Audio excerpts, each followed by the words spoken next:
Hi students, I am Upasana Rajput. Welcome to win study. तो student कैसे हैं आप सब? आई होप आप सब अच्छे होंगे। तो आज हम बेसिकली जो चीज स्टार्ट करने जा रहे हैं, हमारे आज टॉपिक का नाम है प्रूफ ऑफ क्वाड्रेटिक फॉर्मूला। हालांकि आपने क्वाड्रेटिक के बारे में बहुत कुछ जान लिया है जो कि इनफ है, लेकिन इसके बावजूद भी हमें और भी इसके बारे में जानने की जरूरत है। हाँ, ये चीज मैं आपसे बिल्कुल सहमत हूं कि अगर हम एग्जाम के पॉइंट ऑफ व्यू से देखा जाए तो क्वाड्रेटिक फॉर्मूला का कभी भी प्रूफ हमसे पूछेगा ही नहीं। लेकिन इस प्रूफ ऑफ क्वाड्रेटिक फॉर्मूला में दो कॉन्सेप्ट ऐसे आएंगे जो आपको फ्यूचर में भी काम आएंगे, अपने फोर्थ चैप्टर यानी कि 10th क्लास के फोर्थ चैप्टर में भी काम आएंगे, और क्वेश्चन आंसर्स में जो एक्सरसाइज के आप क्वेश्चन आंसर्स को सॉल्व करेंगे उसमें भी वो दो कंसेप्ट का यूज होगा। और कॉम्पिटिटिव एग्जाम के लिए तो आपके लिए बहुत ही ज्यादा बेनिफिट रहने वाला है। ठीक है, अब बात यह है कि मेरे जो स्टूडेंट्स हैं वो मेरे से सवाल बड़े ही ज्यादा कम पूछते हैं। जैसे कि अगर कोई भी चीज जब आप स्टडी करते हैं तो सबसे पहले आपके माइंड में एक चीज फिट होनी चाहिए कि ये आई कहां से। अगर आपको याद हो तो मैंने क्वाड्रेटिक फॉर्मूला के बारे में आपको बताया था, जिसमें से दो मेथड थे। इसको एक स्प्लिटिंग टर्म मेथड एंड दूसरा क्या था, श्रीधाचार्य, या फिर उसको आप क्वाड्रेटिक फॉर्मूला भी बोल रहे थे। और स्प्लिटिंग ऑफ टर्म मेथड का तो एक बारी के लिए आप साइड में ही रख दीजिए। मैं बात करूंगी श्रीधाचार्य क्वाड्रेटिक फॉर्मूला, जिसमें मैंने आपको कहा था कि वो 100% वर्क करता ही करता है। सवाल ही पैदा नहीं होता कि वो हमें बीच रास्ते में छोड़कर चला जाएगा, जब हमारा क्वेश्चन का जो आंसर है वो नहीं आएगा। ये काम सारे किसके थे? स्प्लिटिंग ऑफ टर्म मेथड के थे, जिसको मैंने धोखेबाज मेथड का नाम भी दिया था। तो जैसे कि क्वाड्रेटिक फॉर्मूला मैंने बोला था 100% वर्क करता ही करता है, डेफिनेटली करता ही है। लेकिन उसका जो फॉर्मूला था, अगर आपको याद हो तो इस तरीके से था। और याद हो क्या, जितनी बार मैं रिपीट करती हूं उतनी बार तो किसी को भी माइंड में फिट हो जाए, है ना। तो आपके माइंड में ये चीज आनी चाहिए थी कि आखिरकार ये चीज आई कैसे। हाँ ठीक है, आपको लग रहा होगा कि ये चीज इतनी इंपॉर्टेंट नहीं है, इस दुनिया में बहुत सी चीजें हैं जो हमें नहीं जाननी कि वो कहां से आई है, हमें बस अपना काम निकलवाना है। लेकिन इसका प्रूफ ऑफ क्वाड्रेटिक फॉर्मूला, जो मतलब प्रूफ इसका इतना इंपॉर्टेंट इसलिए बन जाता है क्योंकि इसमें जो दो कॉन्सेप्ट हैं जो हम यूज करेंगे वो बड़े ज्यादा इंपॉर्टेंट है हमारे लिए। तो जब हम वो दो कॉन्सेप्ट पढ़ लेते हैं तो जो दूसरा कॉन्सेप्ट है वही क्या है, प्रूफ है किसका? क्वाड्रेटिक का, क्वाड्रेटिक फॉर्मूला का। ओके, तो बिना टाइम वेस्ट किए पहले तो आप मेरा एक आज के लेक्चर का फील समझ गए होंगे कि मैं आपको क्या बताने की कोशिश कर रही हूँ। ठीक है, और प्लीज कोई भी अगर आपका इधर उधर ध्यान जा रहा है तो कॉन्सेंट्रेट से बैठ जाइए अपना कॉपी पेन लेकर, क्योंकि बहुत ही ज्यादा एनर्जेटिक लेक्चर होने वाला है और आपको बहुत ज्यादा सेटिस्फेक्शन मिलने वाली है। तो ये जितनी भी एक्सटर्नल चीजें हैं जो आपका ध्यान भटकाती हैं उनको साइड में रख दीजिए, क्योंकि आपने अक्सर सुना है कि कुछ पाने के लिए कुछ खोना पड़ता है, कुछ ज्यादा पाने के लिए कुछ ज्यादा खोना पड़ता है, और सब कुछ पाने के लिए सब कुछ ही खोना पड़ता है। तो आपको कितना पाना है तो एटलीस्ट आपको वो चीजें तो खोनी ही चाहिए। ठीक है, बड़ी बातें होगी। तो आज हम क्वेश्चन स्टार्ट करने जा रहे हैं। सबसे पहले मैंने बात करी दो कंसेप्ट की कि वो दो कंसेप्ट कौन से हैं। तो सबसे पहले तो हम पहले कॉन्सेप्ट की बात कर लेते हैं। जैसे मैं आपको ये चीज बताना चाहूंगी कि a square is equal to b. अगर एक टर्म पे स्क्वायर है और एक पे स्क्वायर नहीं है तो आप इस चीज को इस तरीके से लिख सकते हैं, और वो प्लस और माइनस, मतलब ये जो स्क्वायर रूट है इसके ऊपर चला जाता है और इसकी एक जो वैल्यू है वो क्या आ जाती है, प्लस अंडर बी, और एक आ जाती है माइनस अंडर बी। अच्छा जी, दूसरा देखिए, जैसे मान लीजिए ये मैंने एक अल्फाबेट उठाया ना, जैसे मान लो मैं कांस्टेंट टर्म्स के साथ करती हूँ, तो देखो X square is equal to 5। तो मैं क्या करूंगी, ये चला गया वहां पे, ये अंडरूट आ गया, सीधी वैल्यू निकल रही है। एक आ गई आपकी प्लस का अंडरूट 5 और दूसरा क्या आ गई, माइनस अंडरूट का 5। ठीक है, ये आ गया। एक एग्जांपल आप और लेकर देख लीजिए, Y square is equal to 100। ठीक है जी, तो अब देखिए यहां पे चला जाएगा 100 प्लस माइनस, पता ही है एक वैल्यू प्लस में आती है एक माइनस में आती है। तो 100 का अंडर रूट यानी कि प्लस का 10 आ जाएगी एक वैल्यू, एक आ जाएगी माइनस का 10। इतना तो आप जानते हैं, कैसे आई वो भी बता देती हूँ, आपको अच्छे से पता है 10 का स्क्वायर क्या होता है, 100 होता है, इस स्क्वायर से ये स्क्वायर कैंसिल आउट हो गया। ठीक है, फिर उसके बाद जैसे कि मैं आपको ये बताना चाहूंगी, जैसे कि ये z-3 का स्क्वायर इज इक्वल टू 2, तो इसको भी आप बड़े ही इजी वे में ऐसे लिख सकते हैं, z-3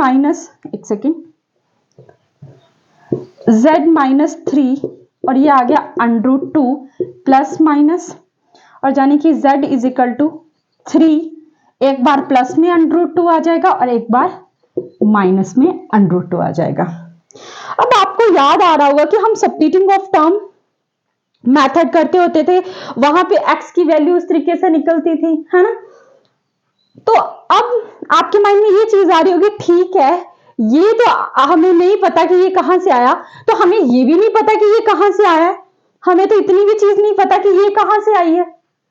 आपके माइंड में ये चीज आ रही होगी कि हमें तो ये भी नहीं पता कि ये चीज कहां से आई है। तो देखो बेटा, अगर आपको याद हो तो हमारा प्रीवियस लेक्चर था, इस तरीके से देखिए, x square is equal to 5, आपके माइंड में आ रहा होगा ये कहां से आया, है ना। तो क्या करते थे ऐसी कंडीशन में, हम यहाँ पे प्लस का 5 है, यहाँ पे किसका आ जाता था, माइनस का, और ये 0, क्योंकि आपको जीरोस निकालने होते थे।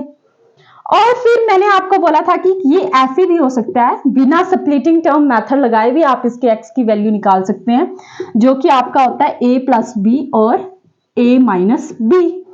तो 5 को किस तरीके से लिख सकते हैं हम, अंडर रूट 5 का स्क्वायर, क्योंकि स्क्वायर से स्क्वायर भी कैंसिल आउट हो जाएगा और आपकी इस स्टेट में भी कोई फर्क नहीं पड़ेगा। और ये चीज बड़ी इंपॉर्टेंट होती है, हमें ये चीज बड़ी इंपॉर्टेंट रखनी होती है कि इस चीज का फर्क नहीं पड़ना चाहिए, आपकी जो ऊपर की टर्म है वो चेंज नहीं होनी चाहिए। तो अब देख लीजिए, ए स्क्वायर माइनस बी स्क्वायर बन चुका है, तो एक्स प्लस अंडर रूट 5 और दूसरा क्या आ गया, x माइनस अंडर रूट 5 और इज इक्वल टू 0। तो यहां पे आ जाइए, एक वैल्यू आपकी आ जाएगी अंडर रूट 5 और दूसरी आ जाएगी माइनस अंडर रूट 5। पता नहीं कैसे आती है, कैसे, x plus under root 5 is equal to 0, तो दूसरी साइड चली जाएगी तो 0 माइनस अंडर रूट 5, तो x की वैल्यू एक माइनस अंडर रूट 5 आ गई, और ये दूसरी साइड जाएगी तो एक प्लस की आ जाएगी, ये वाली प्लस की आ जाएगी, ये माइनस की आ जाएगी। इतना मैथमेटिक्स तो मैंने करवाई दी है आपको अभी तक, और इनफैक्ट आपको आता ही, आप 10th क्लास में, मैं अगर आप भूल गए हो तो मैं बता दूं, वेलकम टू 10th क्लास। ठीक है, अच्छा, अब आपको ये आपके एक्सरसाइज के क्वेश्चंस में, एग्जांपल्स में भी बहुत दफा ये देखने को मिलेगा इस तरीके से। तो आपने ये चीज नोटिस करी होगी कि ये चीज तो मैंने डायरेक्ट यहां पे निकाल ली है, और यहां पे भी मैंने क्या कर दिया है, यहां पे मुझे इतना सब करने के बाद ये करना पड़ा, तो जानी कि आप एक कॉन्सेप्ट ये भी इंपॉर्टेंट हो गया, फिर इससे भी शॉर्टकट मिल गया आपको। और ये अब आपके माइंड में आ गया कि चलो ये तो हमें नहीं पता कि कहां से आया है, तो हमें तो ये भी नहीं पता कहां से आया है, तो मैंने बता दिया ये कहां से आया है, कल ही किया हमने, इस तरीके से करी चीजों को, ये यहीं से तो आया है, लगा पता। तो अब आपको देखना है कि किस सिचुएशन को आप कितने इजी वे में बिल्कुल सिंपल मेथड से कर सकते हैं। तो इसका एक कॉन्सेप्ट तो क्लियर हो गया, जैसे मैं एक और बता देती हूं आपकी उसके लिए सेटिस्फेक्शन के लिए, एक और कर लेते हैं इस तरीके से।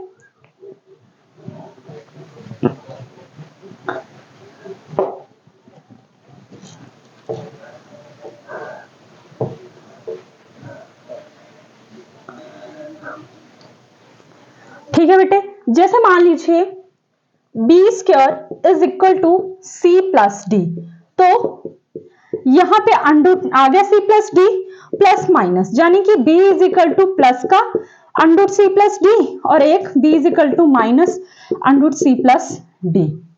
आई होप आपको समझ आ गया होगा ये वाला कॉन्सेप्ट कि आखिरकार मैं आपसे क्या कहना चाह रही हूं। ठीक है, इज इट क्लियर? ओके जी, मान लिया जाए कि आपको समझ आ गया। ठीक है, तो हमारा यहाँ पे एक कॉन्सेप्ट तो क्लियर हो गया, और जो कि इंपॉर्टेंट था, और आपको ये काफी बार क्वेश्चंस में ये चीज सॉल्व करने को मिल सकती थी, है ना। अब मैं आपको ये चीज बताऊंगी कि जो श्रीधाचार्य रूल, जो कि क्वाड्रेटिक फॉर्मूला भी कहते हैं आप उसको, वो डिराइव हुआ था, मतलब डिराइव कैसे हुआ था, उसके जीरोस कैसे। जैसे मैं आपको एक क्वेश्चन देती हूँ, 6x स्क्वायर माइनस 7x-3। तो मैं आपको अगर इसको बोलती हूं कि आप इसके जीरोस निकाल के बताओ, तो आप मुझे क्या बोलेंगे? आप मुझे बोलेंगे कि मैम एक तो हम इसको स्प्लिटिंग टर्म से भी निकाल सकते हैं, डेफिनेटली निकाल सकते हैं। मैम एक तो हम इसको क्वाड्रेटिक फॉर्मूला से भी निकाल सकते हैं, और तीसरा हम, अब मेन बात ये है, तीसरा ही क्या है बेटा, तीसरे किस तरीके से निकाल सकते हैं हम? यही प्रूफ है किसका? क्वाड्रेटिक फॉर्मूला का। तीसरा आप कैसे निकाल सकते हो? प्रूफ ऑफ क्वाड्रेटिक फॉर्मूला से। यानी कि इस क्वेश्चन को सॉल्व करने के हमारे पास 3 मेथड है, 2 तो मैंने ऑलरेडी आपको बता दी है, और आई होप आप स्प्लिटिंग टर्म मेथड और क्वाड्रेटिक फॉर्मूला अपने एग्जांपल्स के जो क्वेश्चन आंसर है उन पे लगाकर देखिए, और नहीं आता है तो आप मेरा नाम चेंज कीजिए। वैसे मुझे नहीं लगता आपको चेंज करने की जरूरत पड़ेगी, और जो भी रखना होगा अच्छा ही रखना फिर, पर आ जाएगा, डेफिनेटली आ जाएगा अगर आपने मुझे प्यार से सुना है, शिद्दत से सुना है, कॉन्सेंट्रेट से देखा हुआ है। समझ आया? लगा पता? तो जाने कि आप मुझे कहेंगे कि एक तो स्प्लिटिंग टर्म मेथड से निकल जाएगा, और एक क्वाड्रेटिक फॉर्मूला से निकल जाएगा, और एक प्रूफ ऑफ क्वाड्रेटिक फॉर्मूला से। अब ये प्रूफ क्या है? अब प्रूफ क्या है? प्रूफ यही तो है कि जो मैं ये फॉर्मूला लगाती थी, minus B plus minus B square minus 4ac/2a, हमें ये भी पता चल जाएगा कि ये चीज कहां से आई, और दूसरा हमें एक तीसरा तरीका भी मिल जाएगा इस चीज को सॉल्व करने का, यानी कि एक तीर से 2 निशाने। ठीक है, चलो नोट करेंगे आप, कीजिए, मैं इरेज कर रही हूं इसको। चलो, तो देखो मैंने आपको टर्म दी थी कौन सी? 6x² minus 7x-3। तो सबसे पहले देखो बेटा, मेरी बात सुनो, सबसे पहले आपको देखना है कि क्या ये एक क्वाड्रेटिक है, तो जिसकी डिग्री 2 है वो तो क्वाड्रेटिक होता ही होता है। क्या ये अपने बिल्कुल उस टर्म में ही है? मेरा बोलने का मतलब क्या है कि क्या ये जो इनका सीक्वेंस है, जो इनकी डिग्री है, वो क्या डिक्रीजिंग ऑर्डर में ही है? क्योंकि आगे पीछे होता तो हमें चेंज करना पड़ता ना। आपको पता है किसी भी पॉलिनोमियल की स्टैंडर्ड फॉर्म अगर आपको लिखनी है तो वो कैसे लिखेंगे आप? ax² plus bx plus c, इस तरीके से लिखेंगे। तो आप देखो क्या ये इस फॉर्म में है, क्योंकि सबसे पहले हमारा काम क्या है कि स्टैंडर्ड फॉर्म में देखने कोई चीज है या नहीं। सिंप्लीफाई अगर आप कर सकते हैं तो करो, लेकिन ये सारी चीजें क्या है, बिल्कुल फिट है इसमें। ठीक है जी, अब देखो मेरी बात सुनो, इस क्वेश्चन में आपको क्या बताने की कोशिश कर रही हूं कि इसमें हमने क्या करना होता है, जबरदस्ती कॉमन लेनी होती है कोई चीज। जबरदस्ती कॉमन मतलब यहां पे 6 कॉमन नहीं आ रहा, लेकिन हमें फिर भी जबरदस्ती ही कॉमन लेना है। अब आपके माइंड में आएगा क्यों जबरदस्ती लेना है? वो इसलिए क्योंकि मुझे ये x² का जो कोफिशिएंट है वो 1 चाहिए, यानी कि मुझे किसी भी हालत में ये 6 नहीं चाहिए, x² मुझे सिंगल ही चाहिए, तभी तो मैं अपने इस मिशन पे पहुंच पाऊंगी। समझ आया? तो मैं आपको ये बताने की कोशिश कर रही हूं कि मुझे इस x² का कोफिशिएंट 1 करना है, इसीलिए मुझे यहां पे जबरदस्ती कॉमन लेना है। और हाँ, तीसरी बात ये कि इस बात का भी ध्यान रखना है कि इसमें कोई फर्क ना पड़े, जो चीज ऊपर है वही आपको नीचे रहनी चाहिए। अगर आपको याद हो तो कल मैं आपको फैक्टर करवा रही थी ना, जो स्प्लिटिंग टर्म मेथड के, तो उसमें भी मैंने आपको एक चीज बताई थी। क्या बताई थी? कि आप भले ही नीचे आते आते आपके फैक्टर बन जाते थे, लेकिन मैं आपको बोलती थी कि जो ऊपर टर्म है क्वाड्रेटिक है, भले ही वो प्रोडक्ट बन जाता था लीनियर पॉलिनोमियल का, लेकिन उनको अगर सॉल्व करते थे तो वही इक्वेशन आती थी, यानी कि ऊपर वाली इक्वेशन में कोई फर्क नहीं पड़ना चाहिए। ठीक है, तो मुझे जबरदस्ती यहाँ पे कॉमन लेना है, तो मैं कैसे लूंगी? तो मुझे कुछ तो करना ही पड़ेगा, और मुझे ऐसा भी कुछ करना है कि इसमें भी कोई फर्क ना पड़े। तो 6x² माइनस 6 देखो, अब मुझे 6 कॉमन लेना है, तो यानी कि मैं चाहूंगी कि जो 7 है वो मल्टीप्लाई कर दूं 6 के साथ, तभी तो मैं कॉमन ले पाऊंगी। लेकिन आपके माइंड में आएगा क्यों मैम ऐसे क्यों करें, फर्क तो पड़ गया, यहाँ पे तो 6 है ही नहीं। तो अगर मैं डिवाइड भी कर दूं तो ये आपस में कट भी हो जाएगा, और ऊपर की इक्वेशन और नीचे की इक्वेशन में कोई फर्क भी नहीं पड़ेगा। मैंने अपने हाथ भी साफ कर दिए, और बाकी इक्वेशन में भी फर्क नहीं पड़ा, और मेरा काम भी निकल गया। आगे देखो माइनस, अब यहां पे भी ऐसे करूंगी 6 को, ये देखो अब देखो मैं अगर इसको काट भी देती हूं तो कोई फर्क पड़ा? देखो वही इक्वेशन रही, अगर मैं इनको ऐसे ऐसे करके काट भी दूं तो 1 ही आएगा, तो जानेंगे ऊपर और नीचे वाली इक्वेशन में कोई फर्क नहीं पड़ा। लेकिन फर्क तो नहीं पड़ा, बट हमारा काम हो गया, हमारा काम हो गया बेटा, ठीक है। और जितने बारीक स्टेप्स है मैं आपको बता रही हूं वैसे ही मुझे फॉलो करें, ओके। अब देखो यहां पे 6 कॉमन आ गया, अब तो आ गया ना 6 कॉमन, तो हमने 6 बाहर ले लिया, अंदर क्या बचा एक्स स्क्वायर माइनस। अब ये 6 तो आप बाहर कॉमन ले चुके हैं, लेकिन अंदर क्या बच गया आपके पास 7/6 एक्स माइनस। अब देखो ये 6 तो आप बाहर कॉमन ले चुके हैं, तो यहां पे क्या बच गया 3/6 इज इक्वल टू 0। आपको अच्छे से पता है जीरोस निकालते हैं तो इज इक्वल टू 0 ही रखते हैं। आगे 3 1 जा 3, 3 2 जा 6। अब देखो 6 X square minus 7/6 x minus 1/2 is equal to 0। अब यहां पे आइए, यहां पे ये क्या बचा आपके पास x square minus 7/6 x minus 1/2, तो यहां पे 6 मल्टीप्लाई हो रहा है, वहां जाके क्या हो जाएगा डिवाइड हो जाएगा, तो 0.6 कितना हो गया बेटा 0। तो X square minus 7/6 x minus 1/2 is equal to 0, ठीक है। अब देखो मुझे क्या करना है, मुझे ये बात बताओ, ये जो भी आपको मटेरियल दिख रहा है ये आपको कोई सिंगल टर्म का स्क्वायर तो नहीं लग रहा? सिंगल टर्म का स्क्वायर मेरा बोलने का मतलब कि आप इसको ऐसे तो नहीं बोल सकते कि ये ए का स्क्वायर हो सकता है, क्योंकि ए का स्क्वायर सिंगल टर्म का तो नहीं हो सकता, सिंगल टर्म का नहीं हो सकता। यानी कि कैसा कैसा लग रहा है, ये हो सकता है ये ए प्लस बी का होल स्क्वायर और ए माइनस बी का होल स्क्वायर, क्योंकि उनकी ही वैल्यूज क्या आती हैं इस तरीके से आती हैं। जैसे फॉर एग्जांपल मैं लूं a माइनस बी का होल स्क्वायर, तो क्या बनेगा a square plus B square minus 2ab, यही बनेगा। जहां फिर मैं इस फॉर्मूले को ऐसे भी लिख सकती हूँ a square minus 2ab plus B square, किस तरीके से भी लिख लो। और अगर a प्लस बी का होल स्क्वायर करती हूँ तो यानी कि a square plus 2ab plus B का स्क्वायर, तो यानी कि सिंगल टर्म की तो इतनी बड़ी नहीं आ सकती स्टेटमेंट, इन दोनों में से होगी। यानी कि मेरे को इस तरीके से कुछ बनाना पड़ेगा तभी तो मैं ये स्क्वायर बना पाऊंगी, मुझे इस तरीके का कुछ बनाना पड़ेगा तभी तो मैं ये स्क्वायर बना पाऊंगी, ओके। और मुझे कुछ कुछ चीजें दिख भी रही हैं, इतना तो पता चल गया कि जो a प्लस बी का होल स्क्वायर है उसमें तो सारी टर्म्स प्लस की आती हैं, तो ये तो फंडा नहीं लगने वाला क्योंकि यहाँ पे तो माइनस है। हाँ ये काम कर सकता है, और हमें अब क्या बनाना है, ये बनाना है, कुछ बना है कुछ बनाना है, और फिर ये प्रूफ ये बना देना, फिर a माइनस बी का होल स्क्वायर कर देना है।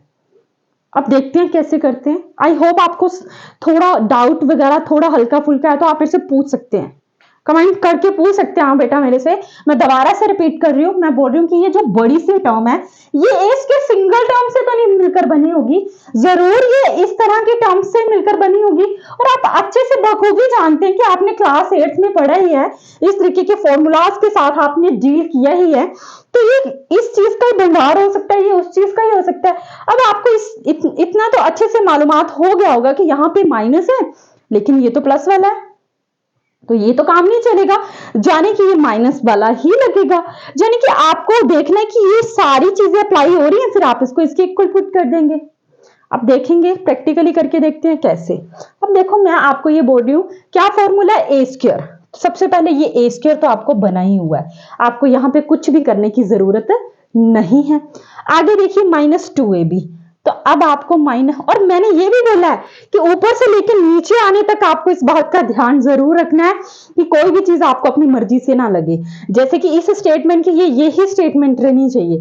अब देखो 2ab, ए कितना है, आप इसको ए स्क्वायर मान रहे हो तो ए इतना ही होगा।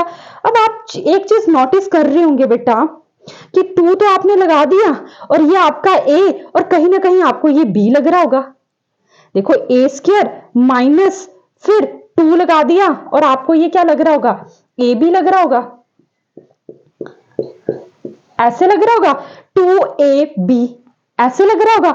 लेकिन आपके माइंड में आ रहा कि हम अपनी मर्जी से 2 क्यों लगाएं, तो आप नीचे भी 2 लिख दो ताकि ये इससे कैंसिल भी हो जाए और इतनी इतनी और इसमें कोई फर्क भी ना लगे, समझ आया मैं आपको क्या बताने की कोशिश कर रही हूं मेरे बच्चे? ध्यान से सुनिए कि ये क्या -7/6 मल्टीप्लाई एक्स, यही चीज है ना।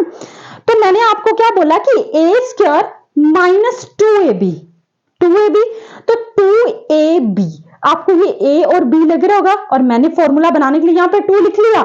लेकिन अगर मैं सिंगल 2 लिखती तो आपके माइंड में आता कि मैम कहीं भी अपनी जबरदस्ती अपने आप ही 2 कर दे रहे हैं, तो मैंने नीचे भी 2 कर दिया, क्योंकि मुझे पता है अगर मैं 2 से 2 कैंसिल आउट कर दूंगी तो मेरे पास 1 ही बचेंगे, और ये 1 मेरा क्या ही उखाड़ लेगा, क्योंकि 1 को तो जिसके साथ भी मल्टीप्लाई करें वो वही रहता है। खैर, अब देखो, ध्यान से देखो, ये जो चीज बनेगी मेरी, ये जो चीज बनी, अब देखना, a² -2ab, यानी कि 7 6 इंटू 2 12 बन गया। अब आपको लग रहा होगा, यही आपको अपना क्या लग रहा होगा, b² लग रहा होगा। देखो फॉर्मूला क्या बनाते हो आप, a² -2ab, तो b आपका कितना आ गया 7/12, तो जाने की प्लस 7/12 का क्या आ जाएगा, होल स्क्वायर आ जाएगा। 7/12 का क्या आ जाएगा, होल स्क्वायर आ जाएगा।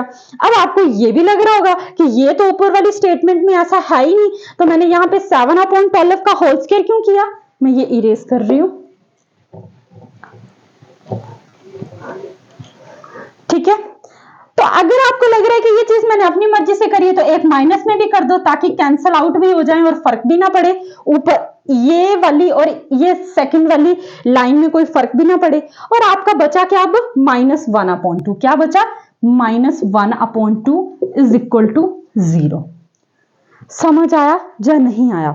देखो बेटा मेरी बात ध्यान से सुनो, आपने इस इक्वेशन को देखा, आपको ये चीज लगी कि मेरे को ये बनाना है a² -2ab प्लस b का स्क्वायर, ठीक है। तो आपको लगा कि a का स्क्वायर यानी कि x का स्क्वायर तो है, फिर आपका मिशन आया -2ab बनाने का, तो आपको ये a की तरह लगा, ये b की तरह लगा, क्योंकि a², ये आपको a लगा, ये आपको b लगा। लेकिन आपके माइंड में आएगा कि मैंने 2 अपनी मर्जी से क्यों लगाया, तो इसलिए मैंने 2 को क्या कर दिया, डिवाइड भी कर दिया, ताकि इक्वेशन में कोई फर्क भी ना पड़े।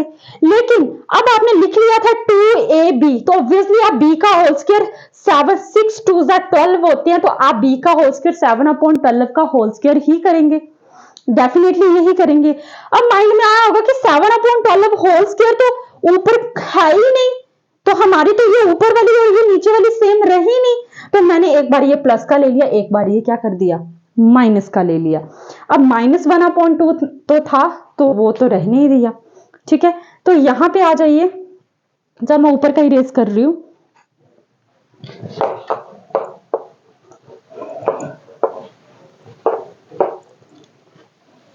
ठीक है। तो देखिए, x² -2 into x multiply 7/12 plus 7/12 का whole square is equal to 7। अब देखो ये माइनस का 7/12 का होल स्क्वायर है ना, तो 0 की उस साइड चला जाएगा तो किसका हो जाएगा, प्लस का हो जाएगा, ठीक है। अब ये माइनस के 1/2 है, तो दूसरी साइड चले जाएंगे तो प्लस के 1/2 हो जाएंगे।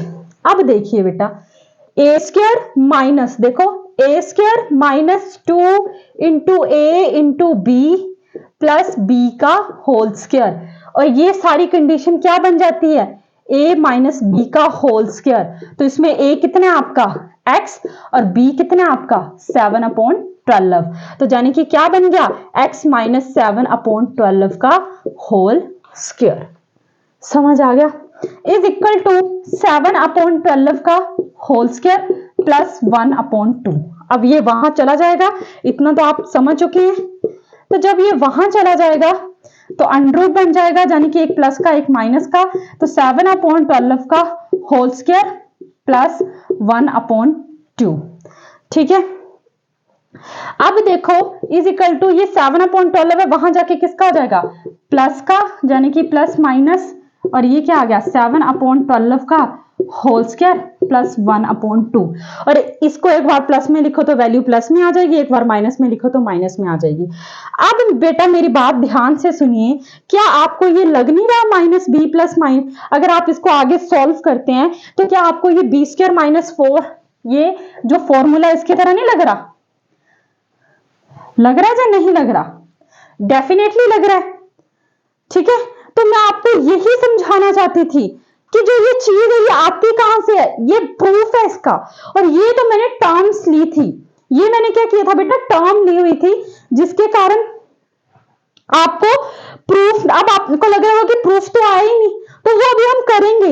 लेकिन मैं आपको ये चीज बोल रही हूँ कि अगर आपको इस तरीके से टर्म्स दे दी जाए, क्वेश्चंस दे दिया जाए, तो आप किस तरीके से इस चीज को डील करेंगे। हाँ, हालांकि ये मुझे मैं इतना तो आप समझ रही हूँ कि आपको ये थोड़ा टफ लगा होगा बाकियों के कंपैरिजन, बट हाँ ये भी आपके काम आएगा और आपका 4th चैप्टर का भी साथ में काम हो रहा है। जी बिल्कुल, ट्रस्ट मी, आपके 4th चैप्टर का भी साथ में काम हो रहा है, तो इसको नोट करो बेटा। ठीक है, तो एक बार इसकी वैल्यू प्लस की आ गई और एक बार माइनस की आ गई। रुको जरा, जो भी मन में थॉट्स हैं थोड़े से रुक जाओ, रुको, अभी और भी चीजें क्लियर होने वाली हैं, रुको, प्रूफ बताती निकालकर, और भी मजा आने वाला है, इसको नोट करो पहले।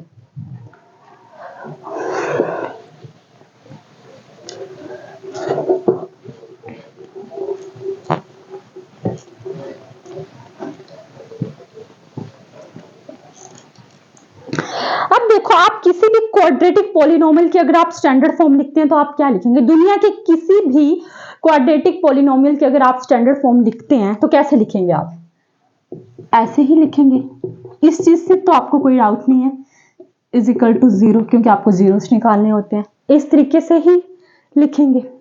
अब आपको वही फंडा अपनाना है जो मैंने, इसमें क्या करते हैं आप जबरदस्ती कॉमन लेते हैं, क्यों, क्योंकि आपको एक्स स्क्वायर के साथ 1 चाहिए होता है, क्योंकि आपको उसका कोफिशिएंट क्या करना होता है, 1 बनाना होता है। तो और ये चीजें मैं क्यों कर रही हूं, क्योंकि मुझे भाई प्रूफ करना है। ए एक्स स्क्वायर प्लस, तो मुझे जबरदस्ती कॉमन लेना है, तो मैंने क्या कर दिया, ए के साथ मल्टीप्लाई भी कर दिया, डिवाइड भी कर दिया, ताकि कट भी हो जाए और कॉमन भी आ जाए। प्लस सेम यहां पे भी वही चीज करी, समझ आ गया। यहां पे अब मेरा ए कॉमन आ सकता है, आपको हर जगह ए दिख रहा होगा, तो मैंने ए कॉमन ले लिया, अंदर क्या बचा, एक्स स्क्वायर प्लस ये कितना आ जाएगा, b upon a into x plus C upon A is equal to 0। अब देखिए x square plus B upon A multiply x plus C upon a, ये मल्टीप्लाई है तो यहां आके क्या हो जाएगा, डिवाइड। तो X square plus B upon A multiply x plus C upon A is equal to 0। ठीक है, अब देखो बेटा, आपको ये कैसे दिख रहा होगा, ए स्क्वायर प्लस ये देखो ए बी और प्लस बी, है ना, इस तरीके से चीजें दिख रही होंगी, कुछ मिस तो नहीं किया मैंने। ठीक है, अब देखो मैं आपको क्या ये चीज बताने की कोशिश कर रही हूँ कि अभी अभी हमने जो क्वेश्चन किया उसमें इतना तो आपको पता चल गया कि जो ये इतना आया है ये किसी सिंगल टर्म का तो नहीं है, ऑब्वियसली जहां तो ये a प्लस बी का होल स्क्वायर होगा, जहां तो माइनस का होगा।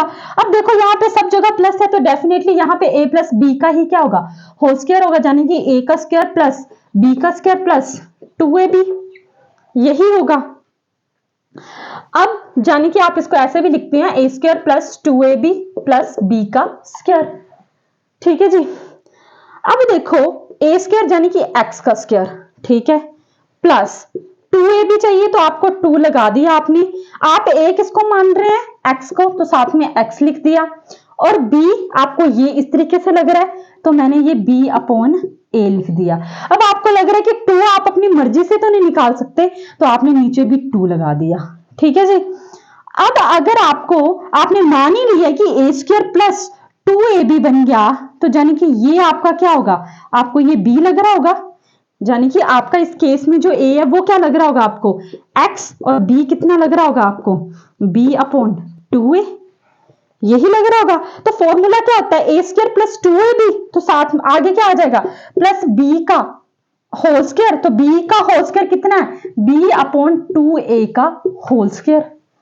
ठीक है, ठीक कर रही हूं, आगे देखिए, plus c upon a is equal to 0। समझ आया, मैं तो ठीक ही कर रही हूं, आपको ठीक लग रहा है, ये है मेरा मतलब। ठीक है, अब देखो a square plus 2ab plus b का होल स्क्वायर, और ये प्लस, और आपको साथ में ये भी ध्यान रखना है कि कोई भी चीज ऐसे ना लगे कि आपने मर्जी से लगा दी है, मर्जी से तो लगाई, लेकिन अगर आप इसको कट करेंगे तो ये इक्वेशन वैसे की वैसी रह जाएगी। अब ये बन गया, क्या बन गया, a square plus 2ab plus B का होल स्क्वायर। तो ये किसके इक्वल होता है? ए प्लस बी का होल स्क्वायर। और जो आपका, और मैंने एक स्टेप और मिस कर दिया जो मुझे अभी याद आया। देखो अब आपके माइंड में आ रहा होगा कि b अपॉन 2 होल स्क्वायर तो ऊपर है ही नहीं। अगर ऊपर नहीं है तो आप इसको नीचे लगा दें, एक बार माइनस का कर दीजिए ताकि इक्वेशन में कोई भी फर्क ना पड़े। एक बार प्लस में लिख दिया, एक बार माइनस में लिख दिया, क्योंकि ऊपर तो b अपॉन 2a वाली कोई टर्म है ही नहीं।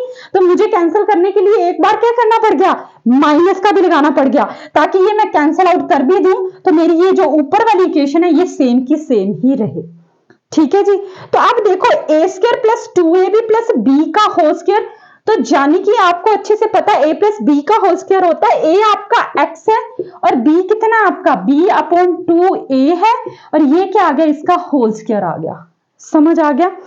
इज इक्वल टू, ये जो जीरो से उस साइड जाएगी तो ये क्या आ जाएगा? प्लस का b अपॉन 2a का होल स्क्वायर, और ये क्या है?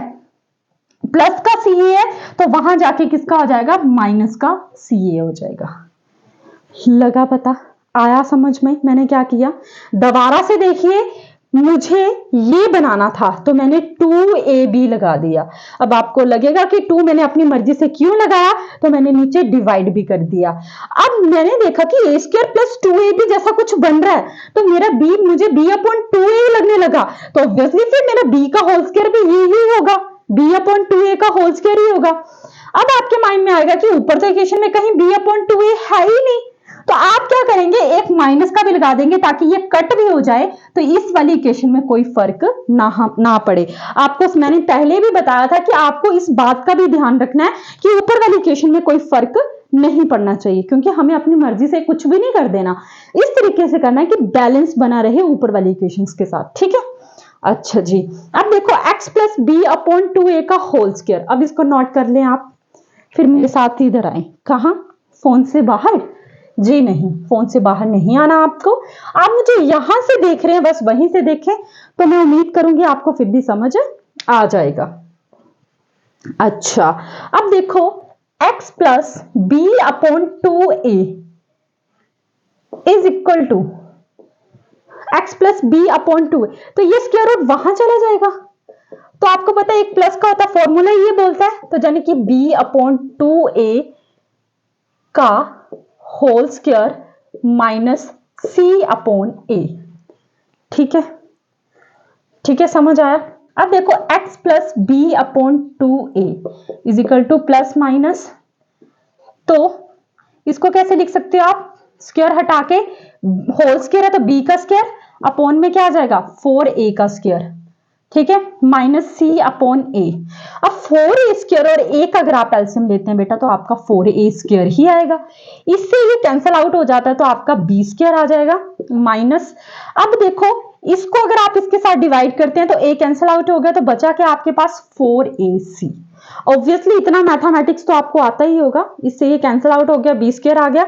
इसको आप इसके साथ करेंगे तो a से कैंसिल आउट हो गया, बचा क्या? 4a, और 4a मल्टीप्लाई c कितना आ गया? 4ac। अब ये क्या आ गया? होल स्क्वायर, और ये आ गया प्लस माइनस। आई होप समझ आ रहा होगा आपको कि मैं क्या कर रही हूं। ठीक है, अब देखो x plus B upon 2a is equal to plus minus. अब ये क्या? बी स्क्वायर माइनस 4ac, तो ये होल स्क्वायर है, यानी कि 4a का भी स्क्वायर है। तो अगर मैं इस स्क्वायर को हटा दूं, मतलब 4a का भी स्क्वायर है, तो इस स्क्वायर से ये स्क्वायर कैंसिल आउट हो गया, और 4 का स्क्वायर कितना होता है? 2। तो ये मेरे किसके इक्वल आ गया? 2a के। यानी कि इस स्क्वायर से ये स्क्वायर कैंसिल आउट हो गया, और 4 का स्क्वायर कितना आ गया? 2। तो यहां पे क्या आ गया बेटा? 2a। ठीक है, अब x इज इक्वल टू, ये प्लस का b अपॉन 2a है, तो वहां जाके किसका हो गया? माइनस का b अपॉन 2a, फिर plus minus b square minus 4ac upon 2a। ठीक है, नोट कीजिए इतना अगर आपको लग रहा है कि जायज है नोट करना तो कीजिए, मैं इरेज करने जा रही हूं। ठीक है, बस अब हमारा प्रूफ होने ही वाला है।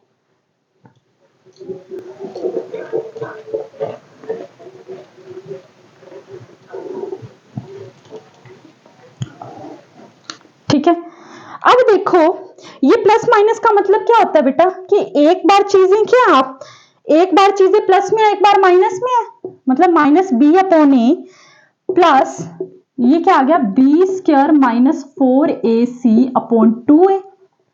ठीक है, और एक बार क्या है x is equal to minus B upon A minus B square minus 4ac upon 2a।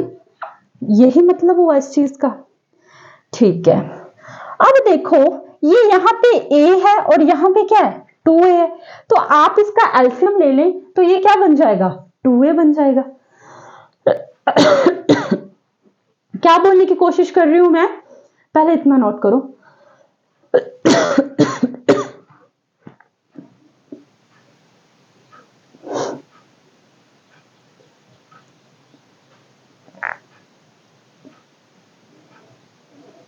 कर लिया, ठीक है। तो अब देखो अगर यहां पे आप एलसीएम ले लेते हैं तो ये क्या बन जाएगा, यानी कि आप इसको ऐसे लिख सकते हैं minus B plus B square minus 4ac upon 2a लिख सकते हैं आप। और दूसरी तरफ आप इसको ऐसे भी लिख सकते हैं minus B square minus 4ac upon 2a अगर आप एलसीएम ले लेते हैं। और अगर आप इस चीज को जो आप एक्चुअल में फॉर्मूला देखते हैं वो क्या देखते हैं x is equal to minus B plus minus B square minus 4ac upon 2a। लगा पता, तो यही तो आपका प्रूफ था। अब आपको ये भी चीज समझ आ गई कि ये क्वाड्रेटिक फॉर्मूला आया कहां से, इसका प्रूफ क्या है। और हाँ, जो ये मेथड है इसको कंप्लीटिंग स्क्वायर मेथड भी कह दिया जाता है। और जब आप ये क्वेश्चन करेंगे तो जरूर मुझे याद करेंगे, जिस एफर्ट से मैंने आपको ये चीज समझाई है बेटा जरूर पढ़ें, क्योंकि मुझे ऐसे लगता है कि आपको क्वेश्चन आंसर्स कहीं भी मिल जाएंगे। एक्सरसाइज के क्वेश्चन कर लेना, उसमें अच्छे मार्क्स ले आना अच्छी बात है, मैं बुराई उसमें भी नहीं निकाल रही हूँ, लेकिन कॉन्सेप्ट अगर जड़ तक जाना है ना तो इसको क्लियर करें। ठीक है, तो स्टडी की तरफ जरूर ध्यान दें बच्चे। मैं आपको हमेशा एक ही चीज बताती हूँ कि जो हमारे पास रहता है वो सिर्फ रहता है हमारे क्या पॉजिटिव पॉइंट्स, हमारा टैलेंट, और कुछ नहीं रहता। मान लीजिए कि अगर आपका कोई बचपन का फ्रेंड भी है, आपने उसको क्या किया 10 साल उसके साथ फ्रेंडशिप निभाते हैं, अच्छे से कॉलेज में चले जाते हैं, उसको कोई हाई कॉलेज में एडमिशन मिल जाता है, वो आपको चुटकियों में भूल जाएगा। तो आपने जो उस पर 10 साल इन्वेस्ट किए थे वो उसका क्या हुआ, आप तो फिर भी खाली के खाली रह गए। शायद उसको फर्क नहीं पड़ेगा, आपको ना पड़े, मतलब दोनों में से तो पड़ेगा किसी एक को। तो आपके पास क्या रहा, जो स्कूलिंग टाइम तक जो आपका नॉलेज होगा आप उसी नॉलेज को क्या करेंगे कॉलेज में अप्लाई करेंगे। तो जाने कि जो आपने 10 साल उसके साथ बिताए थे उस चीज का कोई मायने नहीं रहा ना, वो तो वेस्ट चले गए। तो मैं ये नहीं कह रही कि आपको इंजॉय नहीं करना, आपको हर एक चीज करनी है लेकिन लिमिट में करनी है, ताकि आपकी जो पढ़ाई है वो पीछे ना रहे, क्योंकि रहेगा हमारे पास हमारा टैलेंट ही, इसके अलावा कुछ भी नहीं रहने वाला। ठीक है, तो पढ़ेंगे तब भी ठीक है, बाद में क्या फायदा फिर, है ना। थोड़ी सी और मस्ती कर लेते हैं, थोड़ी और कर लेते हैं, और फिर दोबारा से बोल रही हूँ कि कुछ पाने के लिए कुछ खोना पड़ता है, कुछ ज्यादा पाने के लिए कुछ ज्यादा खोना पड़ता है, और अगर आपको सब कुछ पाना है तो आपको सब कुछ ही खोना पड़ेगा। तो मैं सब कुछ खोने की एडवाइस तो नहीं देना चाहूंगी, बट इतना कहूंगी, एक तरीका बता देती हूँ कि अगर आपको जितना ज्यादा चाहिए तो आपको उतनी ही अच्छी अपनी लाइफ में जो चीजें हैं जिसमें आपका टाइम वेस्ट होता है तो वो आपको सेक्रीफाइस तो करनी ही पड़ेंगी। ठीक है, तो आई होप स्टूडेंट्स कि आपको आज का मेरा ब्यूटीफुल सा लेक्चर समझ आया होगा। और अगर आपको सच में मेरी वीडियोस पसंद आ रही हैं तो प्लीज मेरे चैनल को सब्सक्राइब करें, अपने फ्रेंड्स के साथ भी जरूर शेयर करें। And thank you so much मेरी वीडियोस को देखने के लिए।